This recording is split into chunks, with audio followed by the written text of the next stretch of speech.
धनपूर्ण संख्याएं और प्राकृतिक संख्याएं क्या होती हैं, तो आप देखेंगे जिन संख्याओं की सहायता से वस्तुओं को गिना जाता है उन्हें धन पूर्णांक या प्राकृतिक संख्याएं कहते हैं।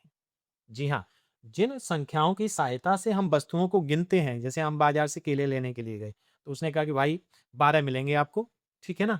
इतने रुपए के मिलेंगे, 40 रुपए के मिलेंगे। तो हम गिनेंगे उनको 1 2 3 4 1 2 3 4 करते हुए। तो जो 1 2 3 4 है ना, ये हमारा क्या कहलाता है? ये नेचुरल नंबर कहलाता है, यानी कि धनपूर्ण संख्या या प्राकृतिक संख्याएँ कहलाती।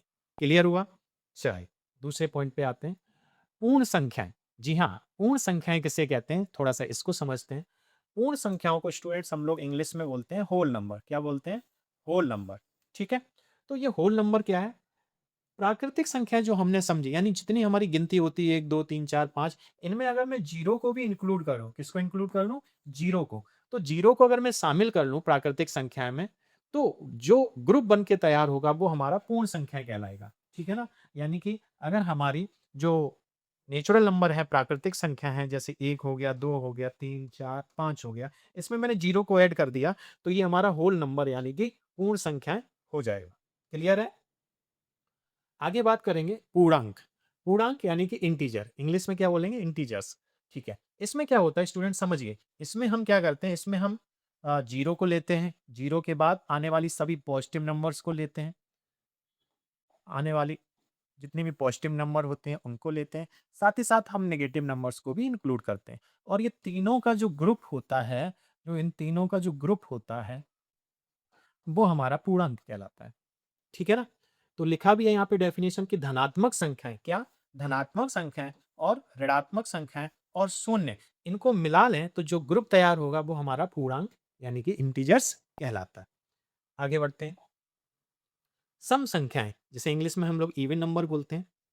वे संख्याएँ जो 2 से पूर्णतः मतलब पूरी-पूरी विभाजित हो जाती हैं। विभाजित का दूसरा हिंदी अर्थ होता है कट जाना। क्या होता है? कट जाना। यानी कि वे संख्याएँ जो 2 से पूरी-पूरी कट जाती हैं, वे हमारी सम संख्याएँ कहलाती हैं। उदाहरण के तौर पे हमारा 2 हो गया, 4, 6, 8, 10, 12, 14, 16 इस तरह से हो गया। अगर मैं बात करूँ 6 की, तो 6 को अगर आप 2 से काटना चाहोगे तो 2 तिया 6, ये 3 बार कट जाएगा, फिर 3 एकम 3, आगे जो भी होगा वो देखा जाएगा। फिलहाल ये जो 6 है वो 2 से कट जाएगा, यानी कि ये सम संख्या है। 14 14 हमारा 2 से कट जाएगा, 12 हमारा 2 से कट जाएगा, तो वे संख्याएँ जो 2 से कट जाती हैं, हमारी सम संख्याएँ कहलाती हैं। साथ ही साथ अगर किसी संख्या का इकाई का अंक 0, 2, 4, 6 या 8 हो, तो वह संख्या सम संख्या होती है। एक कोई बड़ी संख्या लिखिए, जैसे मैंने कुछ लिख दिया है 2, 3, 5, 8, 7, 2। क्या ये संख्या सम संख्या है? जी हाँ, ये सम संख्या है क्योंकि इसका जो लास्ट डिजिट है 2, ठीक है ना? तो आप देखेंगे 0, 2, 4, 6 और 8 अगर लास्ट में आता है तो वो संख्या सम संख्या कहलाती है। क्लियर हुआ? चलें आगे बढ़ते हैं। विषम संख्याएँ, जी हाँ, विषम संख्याएँ इन्हें हम इंग्लिश में ऑड नंबर्स बोलते हैं। तो वे संख्याएँ जो 2 से पूरी-पूरी विभाजित नहीं होती हैं, वो हमारी विषम संख्याएँ कहलाती हैं। ये हमारा सम संख्याओं का एक अपोजिट पॉइंट है, यानी कि सम का उल्टा, ठीक है ना? तो यदि किसी संख्या का इकाई का अंक अगर 1 है, 3 है, 5 है, 7 है या 9 है, तो वो संख्या विषम संख्या कहलाती है। किसी संख्या को देखकर हम कैसे पहचान लेंगे? अगर लास्ट में 1, 3, 5, 7 और 9 में से कोई एक अंक है, तो वो हमारी संख्या विषम संख्या है। क्लियर हुआ? चलिए आगे बात करते हैं।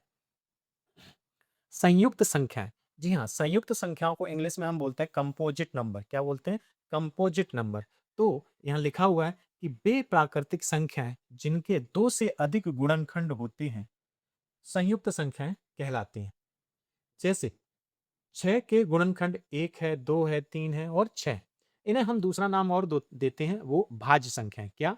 भाज्य संख्या, ठीक है? संयुक्त संख्याओं के अलावा इसका एक नाम और है, वो है भाज्य संख्या।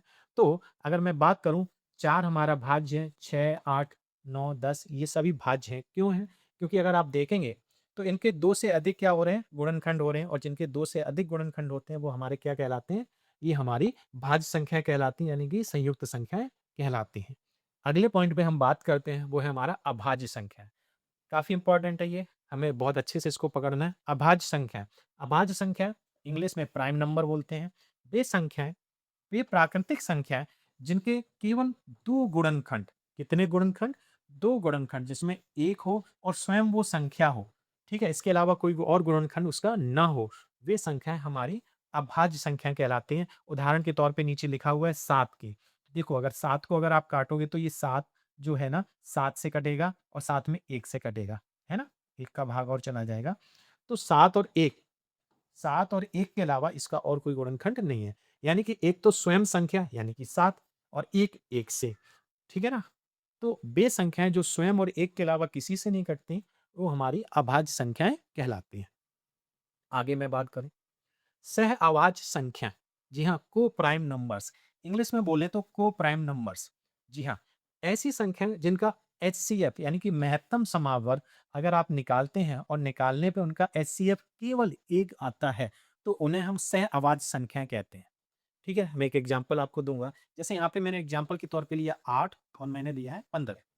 अगर आप 8 के गुणनखंड करेंगे तो आप देखेंगे एक तो 1 आएगा, 2, 4 और 8, ठीक है?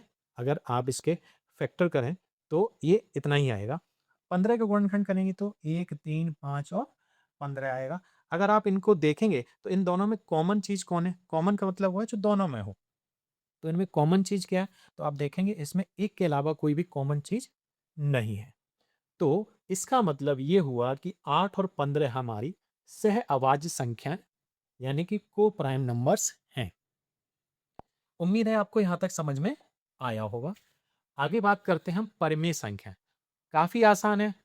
जो संख्याएँ P अपॉन Q यानी कि कुछ बटे कुछ, कोई भी संख्या ऊपर लिख दें, बटे का निशान लगाएँ और नीचे भी कोई संख्या लिख दें, तो कुछ बटे कुछ यानी P बटे Q के रूप में लिखी जा सकती है, वो संख्याएँ हमारी परिमेय संख्याएँ कहलाती हैं। बट एक कंडीशन है इसमें कि नीचे वाला जो नंबर होता है, अंक होता है, वो किसी भी कीमत पे 0 नहीं होना चाहिए, यानी कि Q does not equal to 0।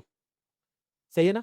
यानी कि आप इसको देखिए ज़रा, जैसे मैंने लिखा 5/2 तो आप देखेंगे यहाँ पे कुछ बटे कुछ लिखा हुआ है। जब कुछ बटे कुछ लिखा हुआ होता है, तो वो हमारी क्या कहलाती है? परिमेय संख्या कहलाती है। हाँ, बस ऐसा नहीं हो सकता है कि 5/0 आप कर दो, ये पॉसिबल नहीं है। नीचे वाला नंबर किसी भी कीमत पे 0 नहीं होना चाहिए। अगर आपसे मैं पूछूं क्या 5 हमारा परमेय संख्या है तो आप कहेंगे यस, हाँ, ये हमारा परमेय संख्या है। क्यों है? क्योंकि 5 को अगर आप लिखेंगे तो 5/1 के रूप में लिखा जा सकता है ये, और ये P/Q के फॉर्म में आ गया। इस वजह से इसको हम परमेय संख्या कहेंगे। आगे मैं बात करूं अपरिमेय संख्या। अपरिमेय संख्याओं को इंग्लिश में हम लोग बोलते हैं इर्रेशनल नंबर। क्या बोलते हैं? Irrational number. वे संख्याएं जो P/Q के रूप में नहीं लिखी जा सकती, अपरिमेय संख्या कहलाती हैं। यानी कि जितने भी रूट के अंदर संख्याएं लिखी हैं, अंडर रूट के अंदर लिखी हैं, वर्गमूल के अंदर जो लिखी हुई हैं, जैसे अंडर रूट 2, ये हमारी क्या हो गई? ये अपरिमेय हो गई। अंडर रूट 3, ये हमारी अपरिमेय हो गई। अंडर रूट 5, ये हमारी अपरिमेय हो गई। इसके अलावा जो पाई है, ये पाई हमारा क्या कहलाता है? ये हमारा अपरिमेय संख्या कहलाता है। काफी बार पूछा जा चुका है पाई के बारे में, ठीक है। अब हम आते हैं वास्तविक संख्या, जो कि हमारा टॉपिक है। क्लास 10th का जो हमारा टॉपिक है पहला, जिसका नाम है वास्तविक संख्याएं, अब हम वहां पर आ पाए हैं। वास्तविक संख्याओं को इंग्लिश में हम लोग बोलते हैं रियल नंबर। क्या बोलते हैं स्टूडेंट? Real number. तो देखिएगा, परमेय संख्या आप ले लो और अपरमेय संख्याएं ले लो और इनको एक थैले में डाल दो। एक थैला लो और उसमें परमेय डाल दो और उसमें अपरमेय डाल दो। ठीक है ना? अब अगर मैं आपसे पूछूं कि भाई थैले में क्या है, तो आप कहोगे सर इसमें परमेय है और अपरमेय है।